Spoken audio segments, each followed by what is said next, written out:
你把上星花里面的天书给你爹了？对啊，他是我爹呀。而且我爹答应我，等你来了以后，就帮你把体内天书取出来。不行，我不会再给他一卷天书的。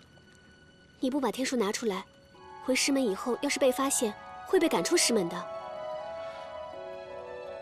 我们要是真对你有什么不利的心思，至少等你被赶出来之后再收留你，不也一样吗？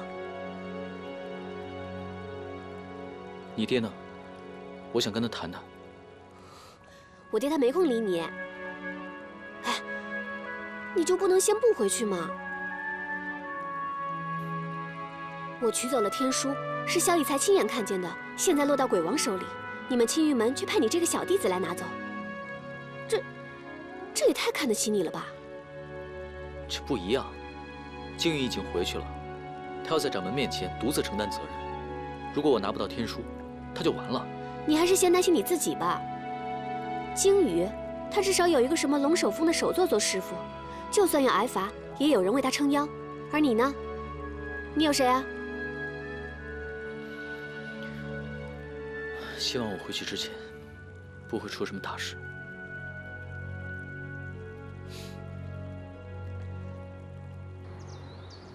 岂有此理！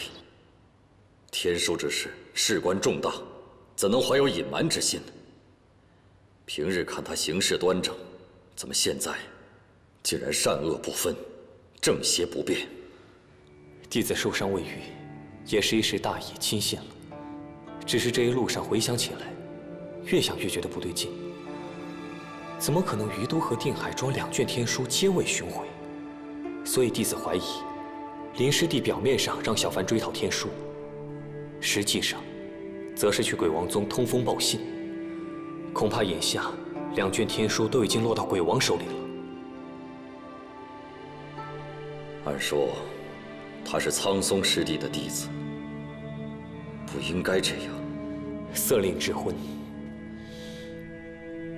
弟子还记得避火天冰湖时，那鬼王之女碧瑶便与小帆和金羽在一起了。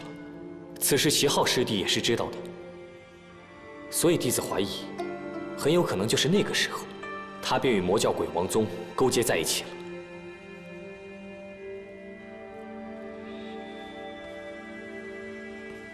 草庙村被屠，多半是魔教妖人所为。若说他投向魔教，这不太可能。但是，若说他被妖女所迷惑，这倒极有可能。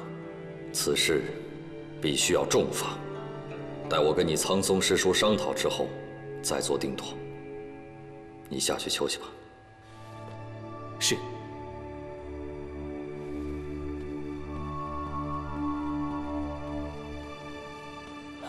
你且说说那张小凡，为何你们经历了这么多曲折之后，这天书依然还是落到鬼王宗的手中？弟子和小凡已经尽力了。鬼王机关算尽，先是入侵万福古窟，而后趁我们和长生堂相争之际，坐手起力。小凡已经前往胡岐山，设法夺回天书。他一个正道中的子弟，竟然跑到鬼王宗的总舵去，你到现在还信他？师父，小凡经历于都之事后，心智已今非昔比，他会谨慎行事的。他的事暂且不提，为师自有计较。好了，你回去休息吧。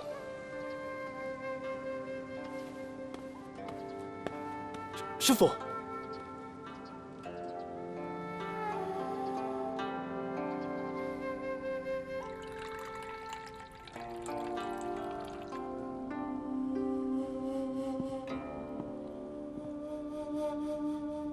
你是碧瑶在教外的第一个朋友，有这个胆量赶上胡岐山来，便值得与我喝一杯，先干为敬。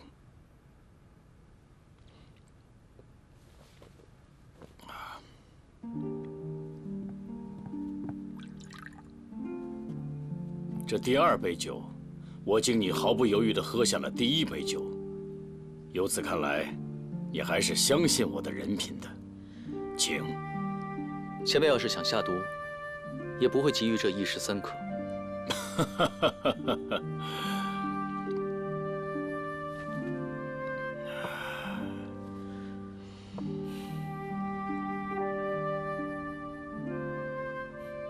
那日在茶棚见到你，我便知你虽叫张小凡，却有不凡之资。我竟然没有猜到，万先生就是鬼王宗的宗主。事情，你数次舍命相救碧瑶，是鬼王宗欠你的人情，所以我才会敬你，跟你坐着喝酒。如果换做青云的其他人，我可就没这么客气了。魔教为了排除异己，心狠手辣，正道都很清楚，承您过誉了。哼，正道魔教不过是你们所谓名门正道的一些虚词而已，何必这么认真呢？认真？前辈可否记得青云山下的草庙村？草庙村确实是伤心之地呀。一定是魔教。这几年来，鬼王蠢蠢欲动，想要一统魔教。而且除了他以外，还会有谁这么丧心病狂？伤心之地，那是我与鲸鱼的故乡。我的爹娘，还有村里的百姓，都被魔教给杀害了。你说什么？灭村之仇，不共戴天。既然今日提起，我便问你一句：草庙村被屠，是否与你有关？张小凡，你不要血口喷人。草庙村不过是一个普通的小村庄，村里的人善良平和，从来没有与外人结仇结怨，却在一夕之间被斩尽杀绝。你和我说过，你跟你娘曾在村旁的山洞藏身，也就是说，在屠村前后，不光有炼血堂的人，还有鬼王宗的人曾在附近出没。你之前不是也说过，在避火天冰湖的时候，你告诉我，杀你家人的凶手其实是炼血堂。在鱼都的时候，我问过野狗，年老大埋伏在河阳，是在屠村之后。他为了不打草惊蛇，绝对不会做出屠村之事。那我们也不可能无缘无故杀你们的人呢。这是我想问的。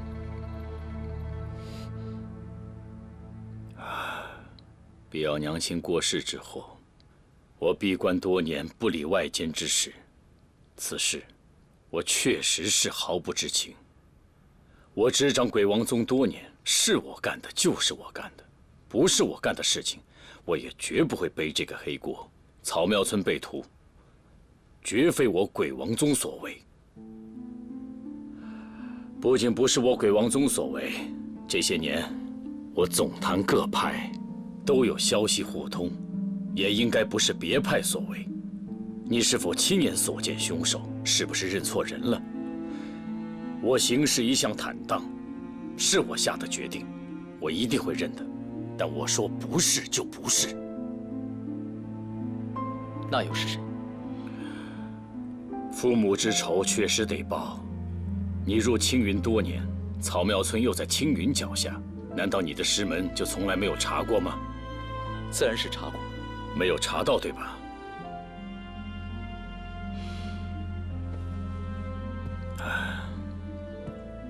我说句实话，你莫要生气。这么大的事情，若真心想查，不至于查不出来吧？只是看上不上心而已。灭村之仇，在你心里是天大的事，但是在苍松和道玄的心里，可能就是无足轻重罢了。休要辱我师门！我不过是有一句说一句罢了。不过，此事查不出来，还有一个可能，那就是有人在故意阻挠，此事水落石出。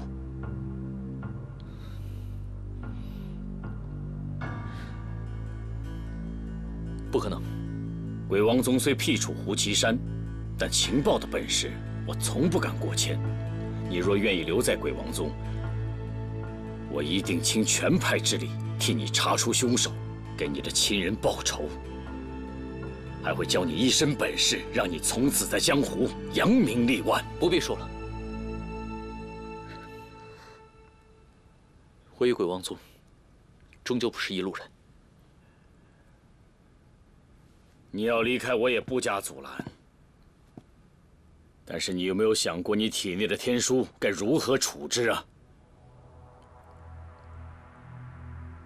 必要让我替你提取天书，我先前应承，但是现在我不得不提醒你，这个功法乃是上古传下来的霸道秘术，一旦入体，将与你的奇经八脉融为一体。若要强行取出，定会毁去全身的经脉，与废人无异。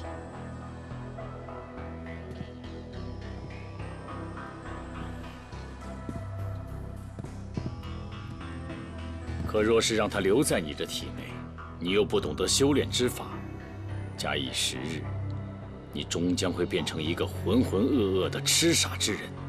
唯一两全的办法，就是我将第2卷天书授予你，助你修炼，融会贯通。只有这样，你才能拥有强大的力量。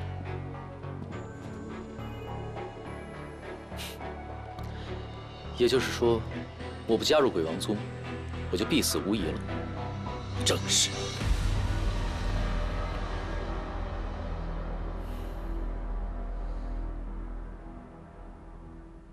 所以，自然现在我不会帮你取出天书。等到你的功法无法控制，震断了全身的经脉，我自然会来取走。我想问前辈一个问题：死我一人，与死千千万万的人，孰轻孰重？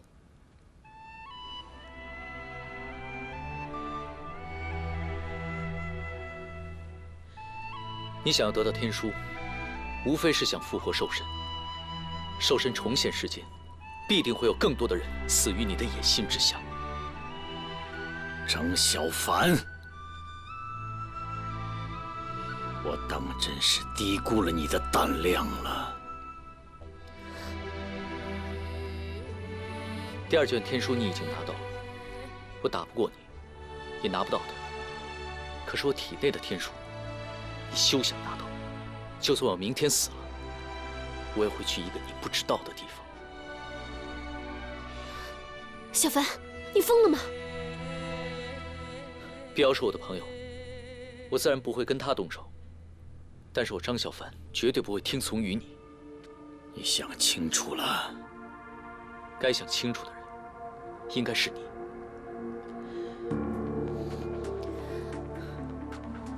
你的心里一定有很多遗憾吧？不甘、怨恨，我也有。我的家人都死了，我今天所做的努力，就是让这一切不再发生，不让更多的人死去。放肆！你信不信，我现在就可以杀了你？爹！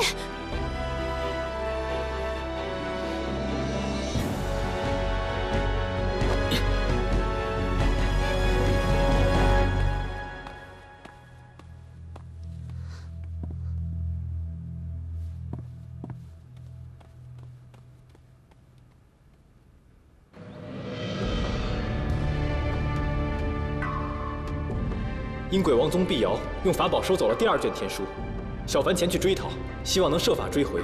而师兄受了伤，我们先回师门向师门禀告。此事可都属实？弟子不敢欺瞒。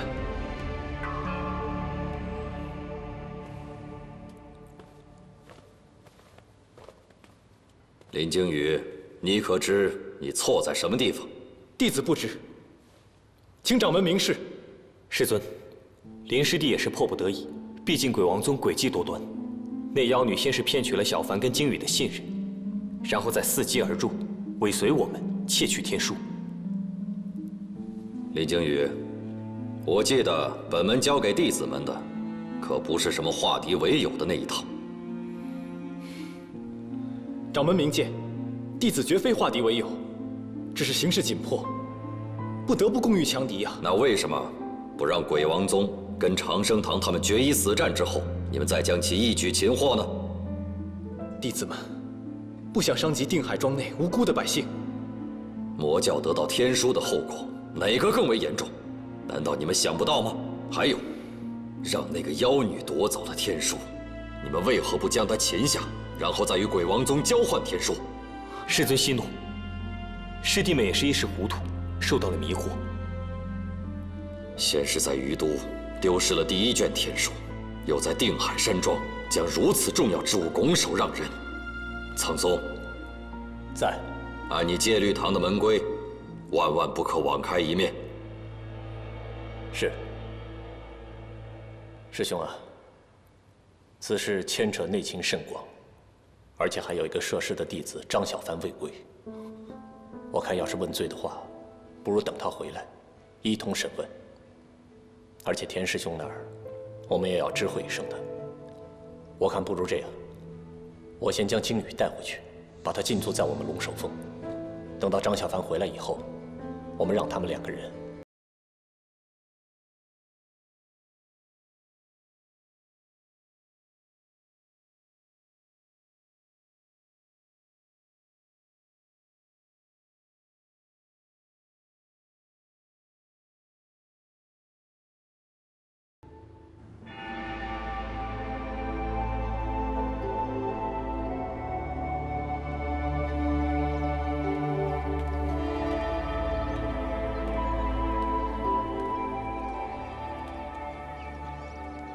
我先走了。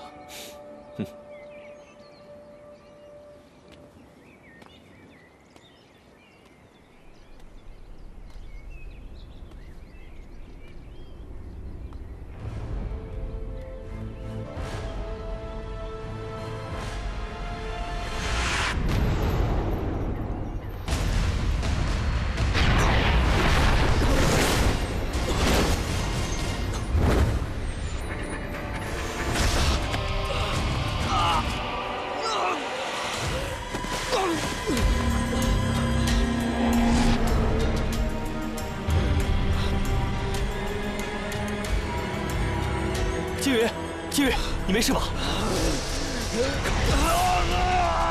金羽，是我呀！金羽，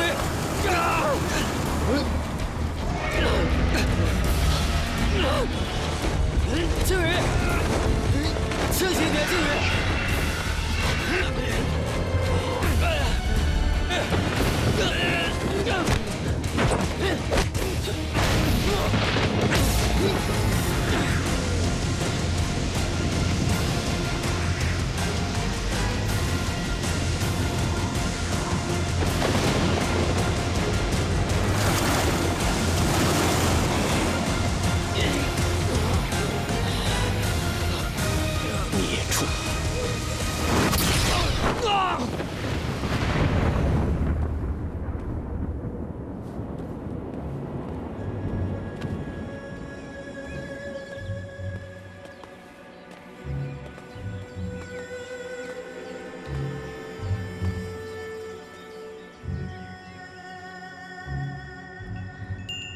他从玉清殿出来，也不知道是怎么了，竟然惊动了灵尊，被苍松师伯一剑给砍下去了。苍松下了这么重的手，听通天峰的那些师兄们议论，说林师弟这次下山，好像是中了魔教的妖术，还勾结魔教妖人，肯定要受重罚。他可是我们青云这些年来最有天赋的弟子。哎，你去哪儿？向掌门师兄问个清楚。你要问什么呀？掌门师兄又不是个糊涂人，能问出什么来？若不是情非得已，证据确凿，苍松不会下此重手。林惊羽，那是他门下最得意的弟子。小凡和他一直背负着血海深仇，怎么可能勾结魔教背叛青云？况且小凡一直跟他在一起，至今仍未归，恐怕情况比他更糟。你先不要着急，我看此事必有蹊跷。我怎能不急？勾结魔教可是我们青云门派里最严重的罪行，你忘了当年？好了，当务之急是先救下林惊羽这条命。有什么事情，等小凡回来后再问明缘由。我先去看看。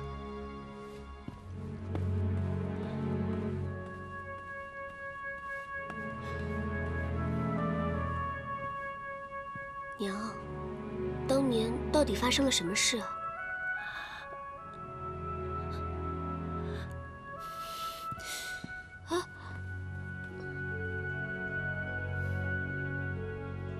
我也没想到会发生这样的事情，但是想起七脉会晤之前，灵尊无故发怒，想必是已经察觉到林惊羽有意。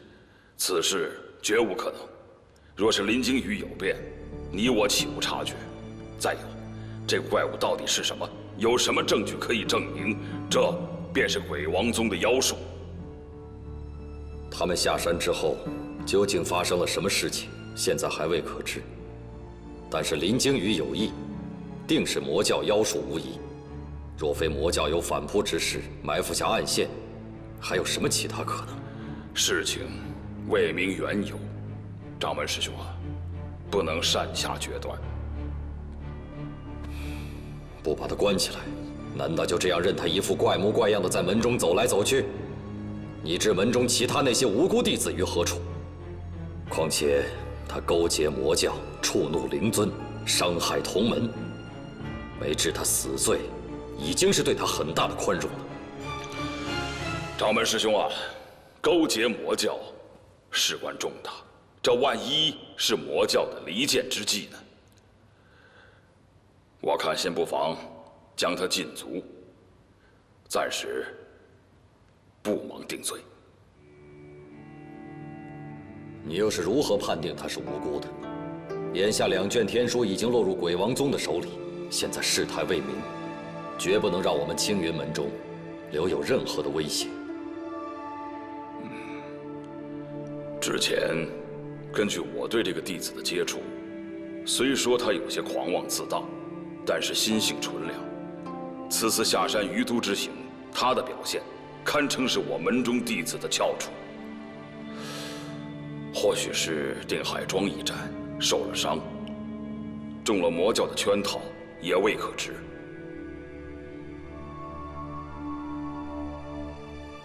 哪怕是受了魔教的侵蚀陷害，也绝不能姑息。就算是饶过他的性命，也必须要废了他的修为。掌门师兄，不管发生了什么事情，林惊羽，我相信他绝非情愿。如果真的是魔教加害于林惊羽，我们这么做岂不是雪上加霜吗？再废了他的修行，那我们青云门中岂不白白损失了一名得力的弟子？掌门师兄啊，这恰恰是中了敌人的奸计。师弟，你没有亲眼看见他魔化惊动灵尊的那一幕，修炼多年的青云功法都无法化解，只是勉强压制住。若不废掉他的修为，万一哪一天伤及到青云中的无辜弟子，那我们岂不是养虎为患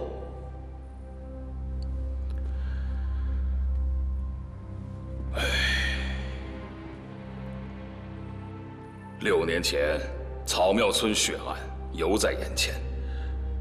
他和小凡是我亲手将他们带入青云门中的。这2个孩子相依为命，无依无靠。那日我们七脉师兄弟的话，我也是犹在耳边，记得清清楚楚。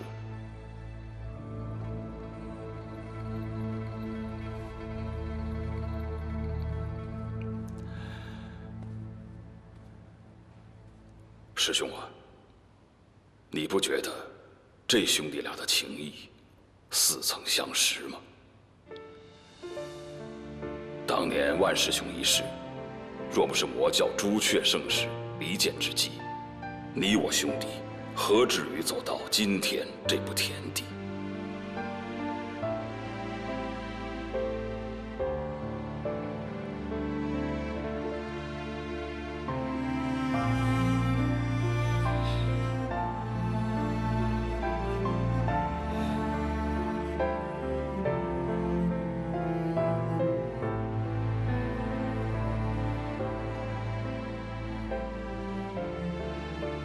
当年的事情，我也是万般无奈。师兄啊，当日你可以网开一面，那今日为何不能？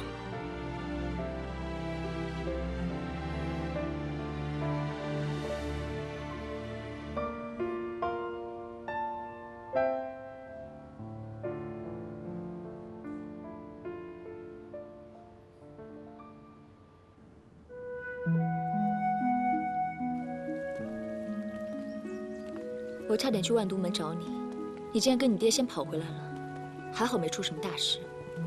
哎呀，我一回来就让爹赶紧送信通知你了。张小凡呢？他也来虎旗山了。什么？他不要命了？当然要了，他只是担心我。优姨，我该怎么办啊？你不要问我，你要问你自己，你想怎么办？我当然想他留下来了，但我也知道这是不可能的。他身体里的天书，抽出来也不行，留着也不是，而且他昨天和我爹大吵了一架。哎呀，我当时好担心我爹，万一他强行施法，那可怎么办？这个局面，就是我曾经跟你说的，迷祖深陷，无法自拔。优姨，我只是不想他有事。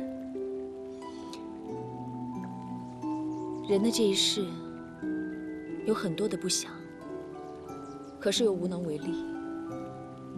张小凡不想正魔两派再继续打打杀杀下去。在很多年前，有一个人曾经跟他一样，他拼尽全力，可到最后还是两败俱伤，生死不明。一切早已注定。小凡说过，人一出生，便注定了一辈子的缘分。可有些缘分，还是趁早断了吧。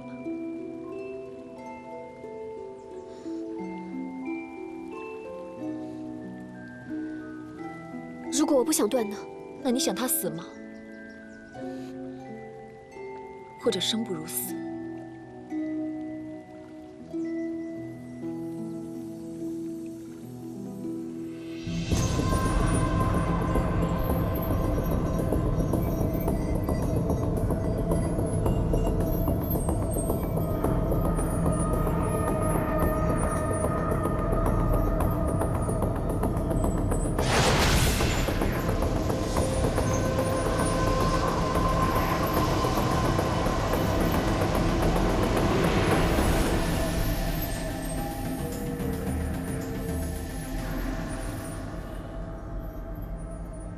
只得这黑水玄蛇，效果并不明显。那天书呢？天书倒是能起作用，可只有一卷，阵法随时都会崩溃。也只不过是重蹈黑心当年的覆辙而已。依我看来，还是要完善4灵血阵，外加找齐5卷天书，方为妥当。黄鸟、魁牛、饕餮、烛龙4灵。花些时间还是能找齐的，可要找天书，希望实在是太渺茫了。我们煞费周章，也只是找回2卷，而其中1卷根本是看得见摸不着，太难了。找齐1卷是1卷吧，到时若是实在不行，别等萧逸才完全受化，外加4灵血阵和1卷天书强行催动。也并非是全无可能，只是维持这阵法需要大量的灵力，其中必是有一番凶险。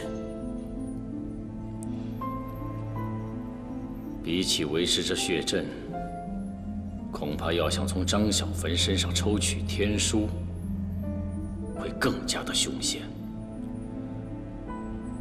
这小子实在是太固执。全然不配合，难道连碧瑶也没有办法说服他吗？再给他们一些时间吧。若还是这样执迷不悟，只能另做打算了。这小子根骨尚佳，若不是毁在青云，未来必有一番成就。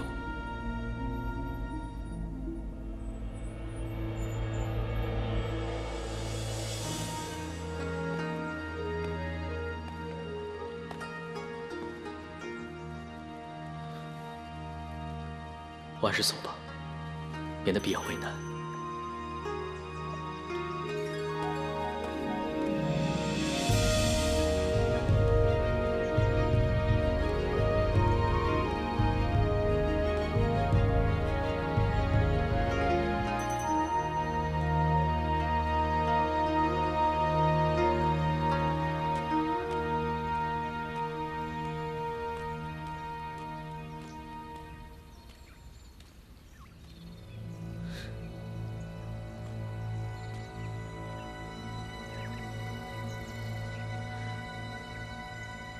秦无言，张小凡，原来偷伤心花的是你。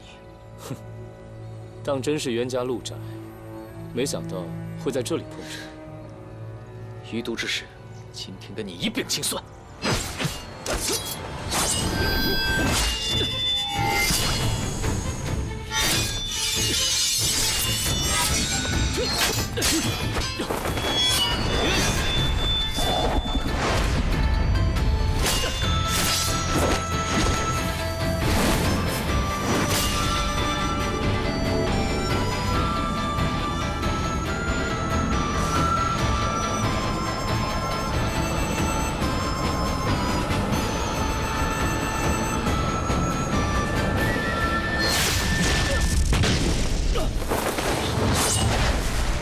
我与秦无言的仇怨极深，请前辈莫要插手。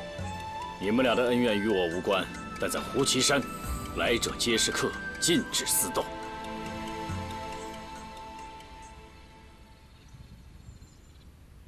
如此，那在下先告辞了。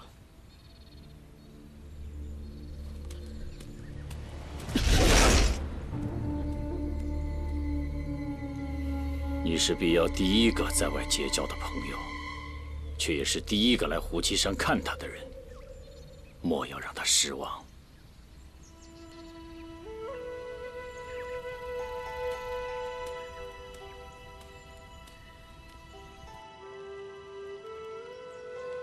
哇，没想到在我家能吃上你做的饭，全天下的厨子加在一起都比不上你。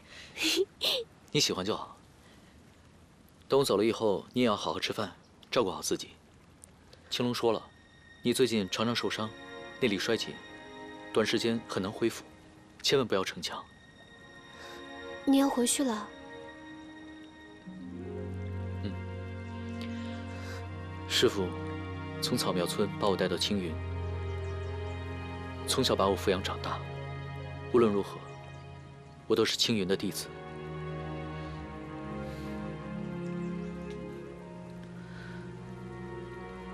而且你爹对我下了禁制，要是再不走的话，他可能就要强行动手了。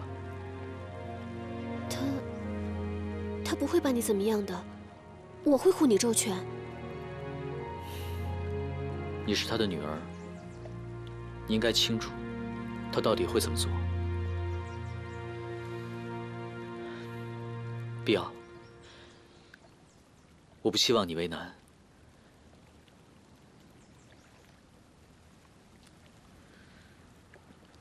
有一件事情，我想求你。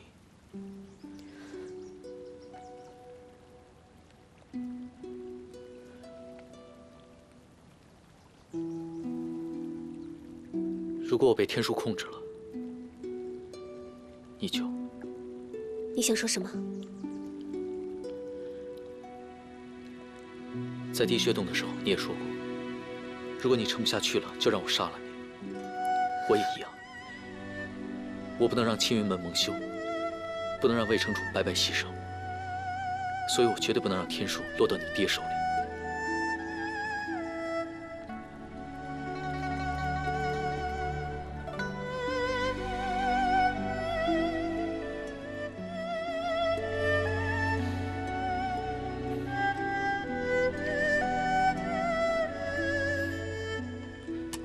是吧？不然都凉了。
林金羽，跟我走吧。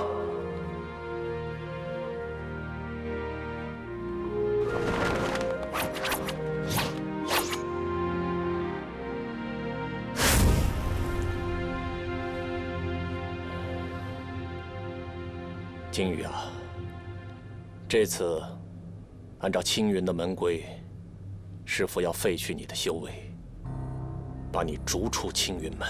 师父。 我没有勾结魔教，我也不是兽人。您忘了当日七脉会武之后，您将那兽人打伤后，便赶出了青云吗？我这一生拜师父所赐，师父要取我性命，徒儿毫不犹豫。只是这件事情若不查清楚的话，弟子被罚是小，徒令师门蒙羞啊！你这一生。 俱拜我所赐，若将来得知真相，你也必会对为师拔剑相向。原谅师父，不能容威胁存在。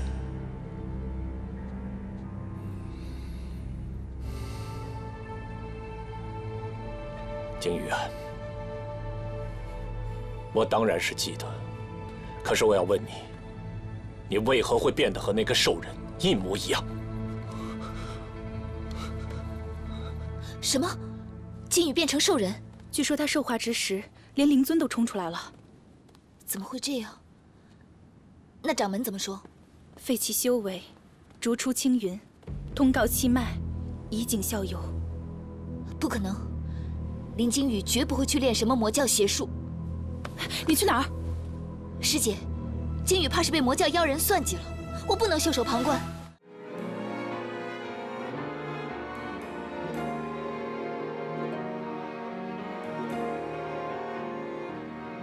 一念成执着，沧海变荒漠，轮回中，我像飞鸟经过，记忆中停泊，点一盏烛火，那微光能否照亮寂寞？